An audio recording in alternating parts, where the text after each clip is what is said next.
Student अस्सलाम वालेकुम। मैं आपका ट्यूटर आकिब रियाज। आज हम पढ़ने जा रहे हैं सेंट्रल डिफरेंस फार्मूलाज। उसकी आज हम डिफरेंशिएशन करेंगे और उसके जो रिलेटेड प्रॉब्लम्स हैं उनको सॉल्व करने की कोशिश करेंगे। तो सेंट्रल डिफरेंस फार्मूला का जो आपके पास सिंबल होता है वो ये होता है।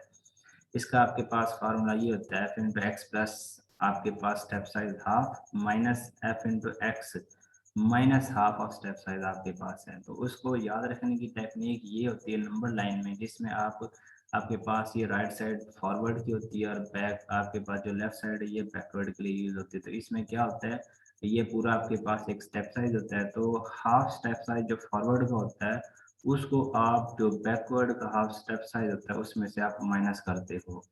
तो आपके पास जो सेंट्रल डिफरेंस फार्मूलाज हैं इसमें जस्ट स्प्रेडिंग फार्मूला नहीं है, इसमें आपके पास गॉस बैकवर्ड गॉस आपके पास फॉरवर्ड, इसके अलावा आपके पास ये स्ट्रेलिंग फार्मूला है, इसके अलावा बेसल्स फार्मूला है। तो आज जो हम करेंगे जिसकी डिफरेंशिएशन करेंगे वो हमारे पास स्ट्रेलिंग फार्मूला है।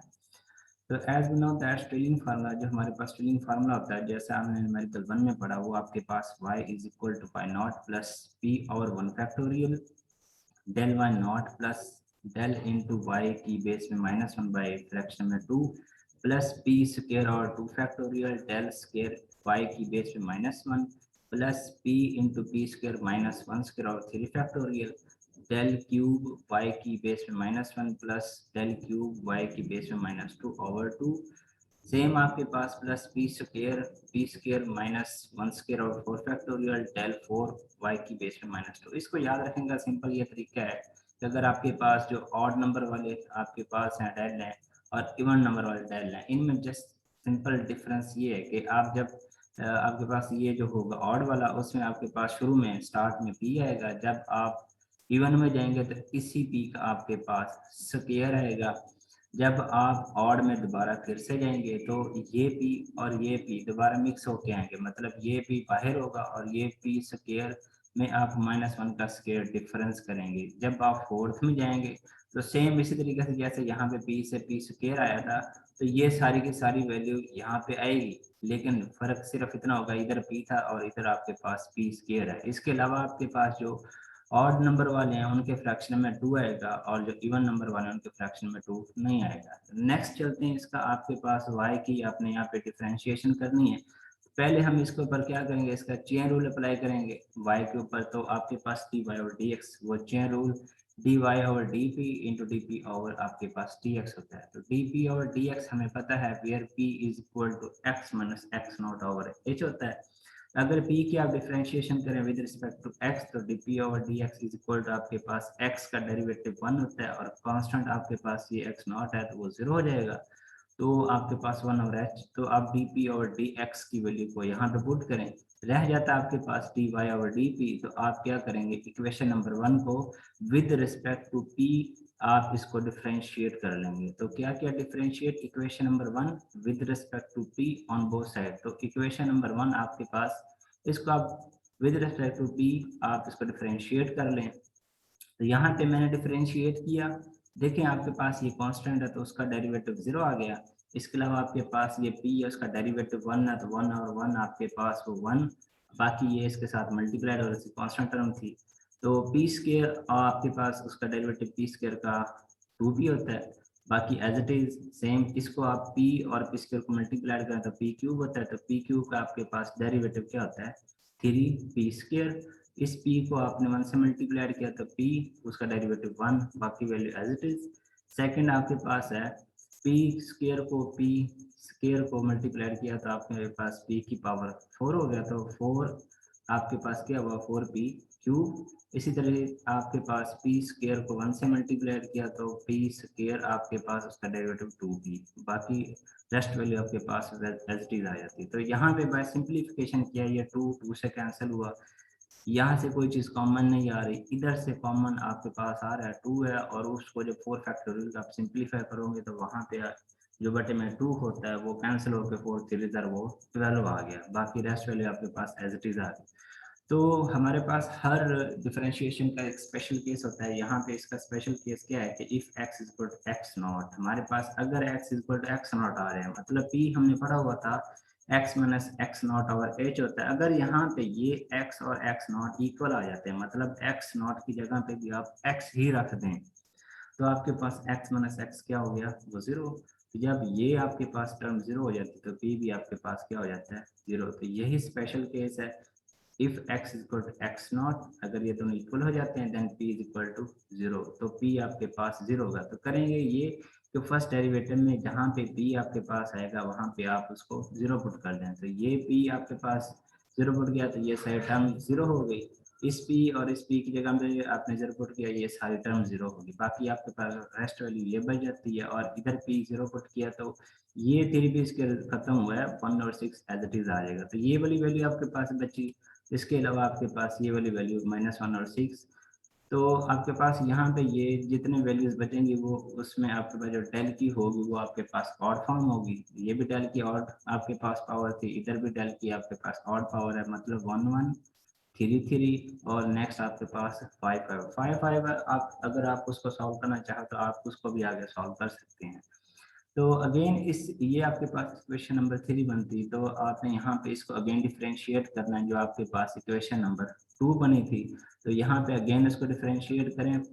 हमें पता है उसका दोबारा फिर से इसके ऊपर चेन रूल अप्लाई करेंगे, तो डी वाई और डी पी, तो यहाँ पे जो वाई आता है वो आपके पास डी वाई और डी एक्स बन जाता है, आगे फिर से d p over d x आ जाता है। तो d p over d x में पड़ा हुआ है, उसका डेरिवेटिव लिया था हमने लास्ट, आपके पास वो 1 ओवर एच आया, बाकी आपके पास डी और d p into d y और डी एक्स। तो हमें यहाँ पे क्या करना है, ये डी वाई और डी एक्स जो आपके पास फर्स्ट डेरिवेटिव है, ये वाली वैल्यू फर्स्ट डेरिवेटिव, ये सारी की सारी वैल्यू को आप क्या करें, यहाँ पे रिप्लेस कर दें, इसको डी वाई डी एक्स की वैल्यू को यहाँ पे आप पुट किया, तो यहाँ पे डी वाई डी एक्स की वैल्यू को इधर मैंने पुट किया। इसके बाद क्या कि ये 1 ओवर एच वो बाहर निकाला तो 1 ओवर एच स्क्वायर आ गया। नेक्स्ट हर वैल्यू का मैंने क्या किया, डिफरेंशिएट कर दिया, हर वैल्यू को डिफरेंशिएट कर दिया विद रिस्पेक्ट टू पी। तो यहाँ पे ये वैल्यू आपके पास क्या है, कांस्टेंट है, इसमें कोई भी पी नहीं है, तो वो आपके पास डेरिवेटिव जीरो आ गया। नेक्स्ट आपके पास ये वैल्यू बनती है, तो p का डेरिवेटिव 1, तो आपके पास डेल स्क्वायर इंटू वाई की पावर -1 आ गई। नेक्स्ट आपके पास 3p स्क्वायर है, तो उसका डेरिवेटिव 3 2 6 इंटू पी, और ये 1 कांस्टेंट है तो वो खत्म, तो आपके पास वो क्या हुआ 6p over 6 as it is. ये आपके पास p यहाँ पे नहीं है, तो वो भी टर्म आपके पास यहाँ पे, हाँ 2p क्यूब है, तो 3 2 6 p स्क्वायर माइनस p का डेरिवेटिव 1 ओवर 12 आपके पास ये आ गई। तो डेल 4 इंटू वाई की बेस में -2, तो बाय सिंप्लीफिकेशन ये 6 कैंसिल हुआ, यहाँ पे कोई चीज़ कॉमन नहीं आ रही, तो आपके पास ये चीज़ बन जाती है सेकंड डेरिवेटिव का। इसी तरीके से जैसे फर्स्ट डेरिवेटिव का आपके पास स्पेशल केस था, वैसे ही आपके पास सेकंड डेरिवेटिव के ऊपर भी स्पेशल केस है। तो स्पेशल केस आपको पता है कि आपके पास if x equal to x naught हो देन पी आपके पास क्या होता है, जीरो होता है। तो सेम उसी प्रोसीजर पे पी आपने पुट किया यहाँ पे, तो ये सारी टर्म आपके पास जीरो आ गई। इस तरीके से यहाँ पे पुट किया तो आपके पास ये 6p स्क्वायर ये खत्म हुआ, तो -1 और 12 रह गया। तो आपको याद है आपने जो फर्स्ट डेरिवेटिव का स्पेशल केस पढ़ा था, उसमें डेल की जितनी वैल्यूज बनी थी, डेल की जितनी पावर आई थी वो थी आपके पास ऑड, और जो सेकंड आपके पास डिफरेंशिएट आपने जो किया उसका जो स्पेशल केस बना, इसमें जितनी पावर्स हैं वो डेल आपके पास स्क्वायर की आई हैं, ये डेल स्क्वायर है, ये आपके पास डेल 4 है एज इट इज। अगर डेल 6 को आप सॉल्व करना चाहें तो वो कर सकते हैं। तो ये मिनिमम मैं आपने ये मैक्सिमम आपने जितने ज़्यादा डेरिवेटिव लेने वो थर्ड 3 डेरिवेटिव लेने हैं, मैक्सिमम 3 डेरिवेटिव, तो उसी के ऊपर आपने स्पेशल केस भी अप्लाई करना है। तो थर्ड डेरिवेटिव जब आप इसका फाइंड करोगे तो उसका स्पेशल केस आपके पास ये बनता होगा एंड सो ऑन, मतलब आपने मैक्सिमम 3 इसके डेरिवेटिव फाइंड करना है। तो यहाँ तक ये इसकी डिफरेंशिएशन हो जाती है आपके पास स्ट्रिंग फार्मूला की। अब चलते हैं इसके क्वेश्चंस की तरफ। क्वेश्चन मैं एक सॉल्व करूंगा, बाकी as it is same to same procedure इनका होगा। देखें क्वेश्चन में क्या कहता है, obtain the value of f dash 90। F dash का मतलब क्या होता है कि आपने फर्स्ट डेरिवेटिव फाइंड करना है। एफ डैश एट 90, ये 90 क्या बताता है, ये 90 बताता है कि ये हमें x की वैल्यू प्रोवाइड कर रहा है, x की जो स्टार्टिंग वैल्यू होती है। Using string formula to following data, इस फॉलोइंग डाटा को आपने क्या करना है, स्ट्रिंग फार्मूला इसके ऊपर अप्लाई करना है एट फर्स्ट डेरिवेटिव इनटू 90। तो सबसे पहला काम आपके पास क्या होता है कि आपने डिफरेंस टेबल बनाना था। डिफरेंस टेबल ये x की वैल्यू, ये y की वैल्यू, डिफरेंस टेबल वही का वही है जैसा आप पीछे पढ़ते आ रहे हैं न्यूमेरिकल 1 में, या फिर जो पिछले लेक्चर्स मैंने दिए हैं आपके पास, उसमें से भी आप चेक कर सकते हैं कैसे डिफरेंस टेबल बनते हैं। इस सेकंड वैल्यू को फर्स्ट वैल्यू में से माइनस करके आपके पास जो बचती है उसके सामने, ये एक सीक्वेंस याद रखें कि आप जो वैल्यू लिख रहे हैं वो कम से कम उसमें थोड़ा सा गैप हो ताकि आपको नेक्स्ट वैल्यू लिखने में थोड़ी आसानी हो। इसी तरीके से ये 43.2 इसको इसमें से माइनस किया तो आपके पास ये वैल्यू बनी। तो ये सारे का सारा डिफरेंस टेबल इसी तरीके से बनता है। इसमें आपके पास हेयर एच जो होता है स्टेप साइज का आपको पता है वो क्या होता है 90 माइनस 75, या जो भी आपके पास कंसेक्टिव टर्म्स हैं सेकंड में से फर्स्ट को माइनस कर लें 75 माइनस 60 तो आपके पास स्टेप साइज वही रहता है। तो यहाँ पे x जो उसने गिवन थी, जो उसने बताया था कि आपने वैल्यू फाइंड करनी है first derivative f dash at 90, तो ये आपके पास x था। तो इस x को आपने चेक करना है कि इस में आपके पास, क्योंकि आपने x नॉट बताना है, तो वो x नॉट में जो उसने x दिया था वो किस पे लाई कर रहा था, तो आपके पास ये वाली वैल्यू थी। अब देखें, अगर आप यहाँ पे देखें तो आपके पास वो वैल्यू कौन सी बनती है, वो ये वाली वैल्यू बनती है। तो यहाँ पे आपके पास ये वैल्यू बनी x नॉट, ये मैंने लिखा x नॉट। तो आपने ये याद रखा होगा कि स्पेशल केस में हमने पढ़ा था कि अगर x और x नॉट वो क्या हो जाए, वो इक्वल आ जाए, ये x और x नॉट इक्वल आ गए, अगर ये दोनों इक्वल हो तो हमारे पास p क्या होता है, वो 0।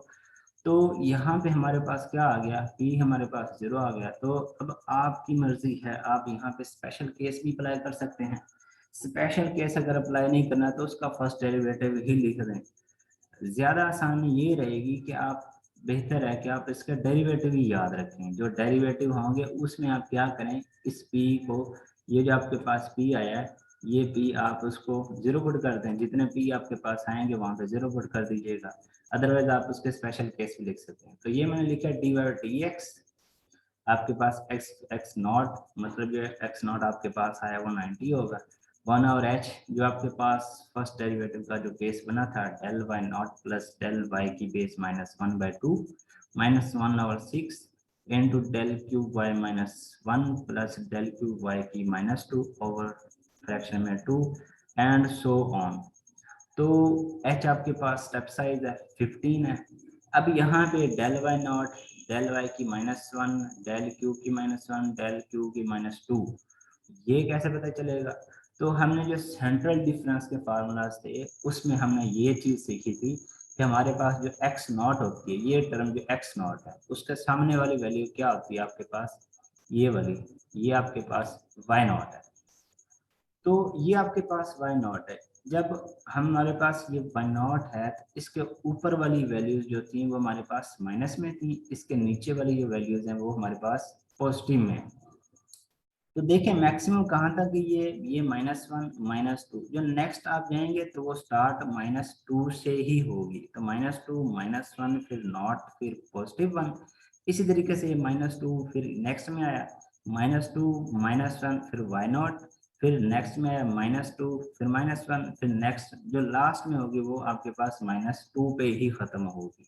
तो अब आपके पास जो आपके पास यहाँ पे केस बन रहा है डेल वाई नॉट, तो डेल वाई नॉट यहाँ से चेक कर लें, ये डेल है इंटू वाई नॉट आपके पास ये वाला, इसमें आपके पास ये वाली बनी डेल वाई नॉट की।